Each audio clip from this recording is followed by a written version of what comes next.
મકાન લેવાનું નક્કી કર્યું અને મકાન લીધું તો એટલા ટાઈમમાં તમે કેટલી સોસાયટી જોઈ અને કેટલો સમય લાગ્યો?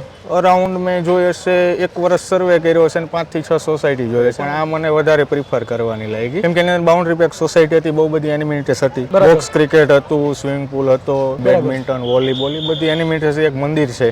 એવું તો નથી ને એમ્યુનિટી એટ્રેક્ટ કરેલા આપણે લઈ લઈએ પછી એમ્યુનિટીનો એટલો આપણે ઉપયોગ નથી કરી શકતા? એવું બની શકે કે કોઈ એમ્યુનિટીઝ એવી છે, એમાં લાઈક છે, સ્વિમિંગ પુલ છે, તો એ તમે ડેઈલી એનો યુઝ નથી કરી શકો અને પણ તમને એટ્રેક્ટ કરે છે. હવે તમારા રૂટીન યુઝમાં તો ટેમ્પલ આવે, ગાર્ડન આવે, ચિલ્ડ્રન પ્લે એરિયા આવે, એ સિવાય તમે ડેઈલી યુઝ નથી કરી શકો. તમને જો મકાન લેવું હોય કે પેલા તો તમે લ્યો કે બનાવવું સારું એમ ડેવલપર પાસે મકાનની ક્વોલિટી સારી ન મળે એ કારણે ક્વોલિટી મીડિયમ હોય એમ, પણ પછી આપણે જેવું જોઈતું એવું ન મળી શકે એમ. તો હવે તમે પ્લોટ લેવાનું પસંદ કરો ભુજમાં, તો તમે કયા વિભાગમાં ભુજના લેવાનું પસંદ કરો? આમાં કેવું યોગેશભાઈ કે અત્યારે હું જ્યાં ગામડામાં રહું છું ને ત્યાં હું મારું મકાન બનાવું, ત્યાં હું પોતે પર્સનલ જ બનાવીશ, કારણ કે પ્રોપર રહું છું બાજુમાં, એટલે હું મેન્ટેન થોડું કરી શકીશ, ધ્યાન આપી શકું. ભુજમાં લેવું હોય તો હું ધ્યાન ના આપી શકું, એટલે અત્યારે હું ચોઈસ એવી કરીશ કે ડેવલપર્સ પાસે બુકિંગ વાળું મળતું હોય તો કરાવું. ઓરમાય હોમ લોકોના ઘર બનાવવાના અનુભવને ડોક્યુમેન્ટ કરી કન્સ્ટ્રક્શન અને રિયલ એસ્ટેટ ઇન્ડસ્ટ્રીની સાચી સમજણ તમારા સુધી પહોંચાડવાનો પ્રયત્ન કરી રહ્યું છે.